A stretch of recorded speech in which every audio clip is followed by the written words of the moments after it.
Total এখানে 5-6টা থেকে 7টা দোকানে চুরি হয়েছে। আর এখানে প্রায় বলে যে এখানে সিসিটিভি ক্যামেরা আমাদের লাগাবার খুব দরকার ছিল, লাগাতে পারেন সিভিকে করছে। তো আপনাদের দ্বারা এটা বলা হচ্ছে যাতে ভালোভাবে দোকান কমিটি অ্যাকশন নেয় বা প্রশাসনতেও যেন ভালোভাবে এই যে যারা করছে খুব তাড়াতাড়ি যেন এটা অ্যাকশন নেয়। এটা একটা সাইকেলের দোকান হয়েছে, দুটো চায়ের দোকান হয়েছে, 3টে চায়ের দোকান, সাইকেলের দোকান। ওই সাইডে দুটো কি দোকান হয়েছে আমি ঠিক বলতে পারছি না। মানে এখানে একটা হোলসেলার আছে আর একটা মুদিখানা আছে।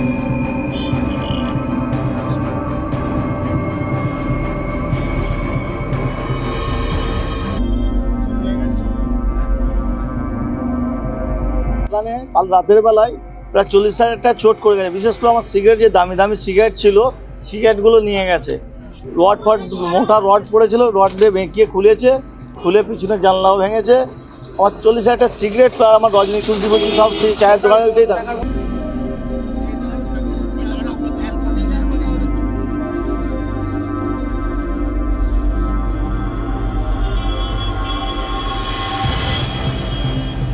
সকালবেলা খবর পেলাম যে দোকানে চুরি হয়েছে। এসে দেখছি পাতিয়ালে প্রায় 6টা দোকানে চুরি হয়েছে। 6টা দোকানেরই কারোর গেট ভাঙা, কারোর চাল কেটে ঢুকেছে, কারোর সিগারেট গেছে, কারোর টাকা সিগারেট সব ছিল, এইগুলো সব নিয়েছে। প্রশাসনের ভূমিকা মোটেই ভালো নাই।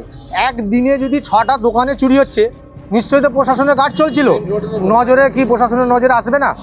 এতে তো প্রশাসনের ভূমিকা নিয়ে আমি তো মনে করি যে মোটেই ভালো না। মেন রোডের উপরেই চুরি হচ্ছে।